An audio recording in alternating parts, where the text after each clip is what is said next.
Hello friends. Today we're going to be talking about being gentle. What does it mean to be gentle? Well, I'm sure you've all been gentle to one another, and sometimes we're not gentle. How about, let's say there's one cupcake left on the table, and your mom has made this really wonderful chocolate cupcake, and that's your favorite, and you see that your brother is heading towards the cupcake, but you really want it for yourself. What happens if you push him out of the way? Is that being gentle? How about if you've just gotten home from school, you have a really big story to tell your mom, but she's asking you to do something for her? What if you cut her off to tell her about your story? Is that being gentle? How about if you have a new kitten or a new puppy in your household? So you have this new puppy and they're acting kind of scared and everything.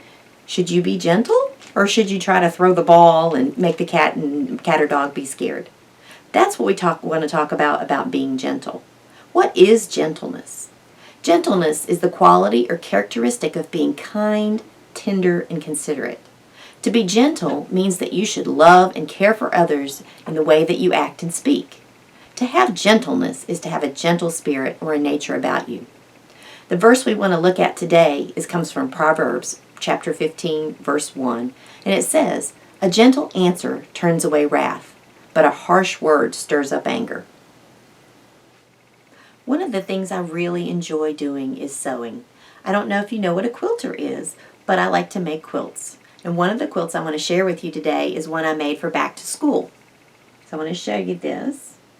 And as you can see, there are lots of little pieces involved in quilting. So I'm going to show you a couple of the tools that I use when I quilt and show you why it's really, really important for me to be gentle with them. The first thing that we use when we quilt is a piece of fabric. Now, as you can see, this is a really pretty bright piece of fabric, and you pull it side to side, and you see it distorts it. So if I'm not really gentle with my fabric when I'm piecing the pieces together, I could make my quilt look really, really wavy and wonky and crazy. The next thing I have is, when I make a quilt, I use thread.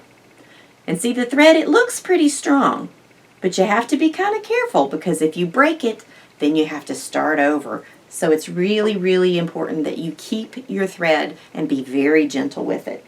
Now this is called a rotary cutter, and you have to be super careful with that, because let me show you what it does.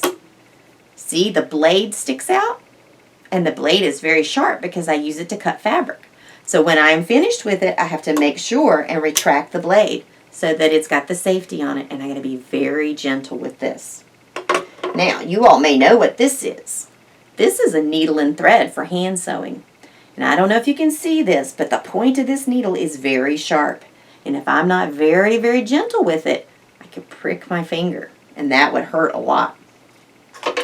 Another tool that I use in quilting are a pair of scissors. Now, I know you've probably heard that you're not supposed to run with scissors, but you have to be very gentle with them, because if you could cut things that you're not wanting to cut.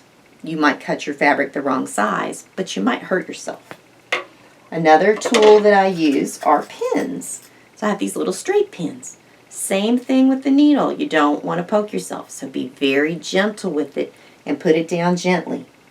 Now this is something that I have not been gentle with before, and it's an iron, and it gets really hot. And I use it to press seams so that my quilts look nice and flat.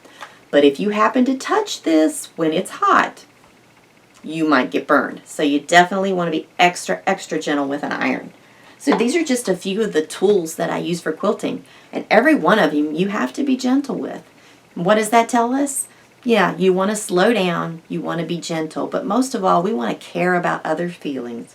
If we go and we talk about something that we're interested in, we might hurt somebody's feelings. So in the Bible, Jesus is always trying to be gentle. And I think that that's something that we want to try to do too. And let's be gentle with each other. There are many illustrations of being gentle in the Bible. Jesus showed gentleness to people everywhere he went, and he's a great example of how we are to be gentle also. Think about how you can be more gentle this week at school and at home. Say a kind word to someone instead of yelling at them. Let somebody cut in front of you at the lunch line instead of trying to push your way to the front. Who are you going to show gentleness to today and this week? Goodbye, friends.